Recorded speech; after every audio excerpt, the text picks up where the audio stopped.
Hello viewers, আসসালামু আলাইকুম। আজ আবার একটা নিউ অ্যানাদার ভিডিও নিয়ে চলে আসলাম আপনাদের সামনে। এই তো আমার এই সকাল থেকে আমি দুপুর পর্যন্ত কি রান্না বান্না করলাম, সকালের নাস্তা কী ছিল এটাই আর কি আপনাদের সঙ্গে শেয়ার করতেছি।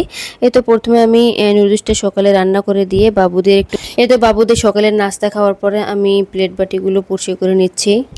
আর নাস্তা খাওয়ার পরে তো একটু প্লেট বাটি জমা হয়, এইটা আর কি পরিষ্কার করতেছি। তো প্লেট বাটিগুলো পরিষ্কার করার পরে আমি দুপুরের রান্না করে নিব। এই জন্য সব কিছু আমি আগে পরিষ্কার করে নিচ্ছি, এই যে দেখুন। আর আমার প্লেট বাটিগুলো পরিষ্কার হওয়ার পরে আমি এখানে যে মুরগিটা যে ভিজায় রেখেছিলাম এটা আমি পরিষ্কার করে ধুয়ে নিলাম। আর এদিকে আমি পটলটা একটু খোসা ছাড়িয়ে নিচ্ছি, এই যে দেখুন। যেহেতু পটল আমি ভাজি করব এই জন্য পটলটার খোসা আগে ছাড়িয়ে নিব, নিয়ে তারপরে আমি কেটে নিব। পটলের খোসা ছাড়ানোর পরে আমি এই তো আমি এখন পটলগুলো এখন পাতলা পাতলা করে আমি এই যে এভাবে কেটে নিচ্ছি। কারা কারা আমার মতো এভাবে পটল ভাজি করে খান অবশ্যই কমেন্ট করে জানাবেন।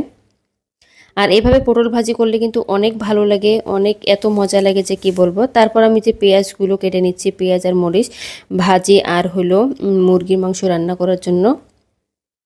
তো পটলগুলো কেটে নেওয়ার পরে আমি এখানে পরিষ্কার করে ধুয়ে নিচ্ছি, এই যে দেখুন।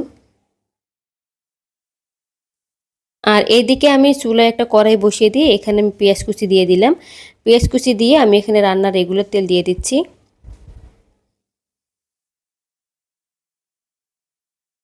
দিয়ে এখন আমি নেড়েচেড়ে আমি ভেজে নিব।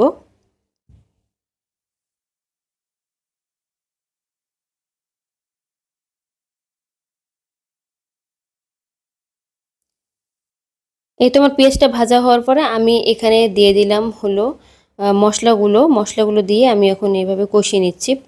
আমরা প্রতিদিন যে মশলাগুলো রান্নার রেগুলার যে মশলাগুলো খাই মুরগির মাংসে কি গরুর মাংসে, এই মশলাগুলো দিয়ে দিচ্ছি। তো আমার মুরগির মাংস রান্না করতে করতে এদিকে একটা পার্সেল আসছিল, তো পার্সেলটা আমি নিতে গেছিলাম নিচে।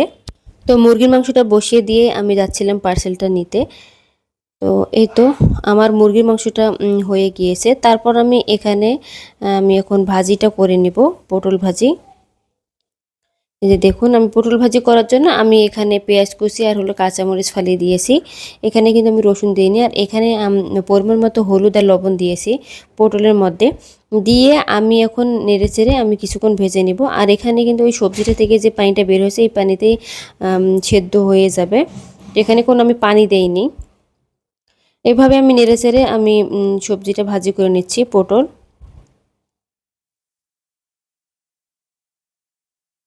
তো কারা কারা এভাবে পটল ভাজি করে খান অবশ্যই কমেন্টে জানাবেন। আমার তো এভাবে খেতে অনেক ভালো লাগে, আমার পরিবারের সবাই আলহামদুলিল্লাহ সবাই পছন্দ করে। এই তো আমাদের সব কিছু রান্না হওয়ার পরে এই তো আমাদের দুপুরের খাওয়া দাওয়া। আজকের ভিডিও কেমন হয়েছে অবশ্যই কমেন্ট করে জানাবেন। আল্লাহ হাফেজ।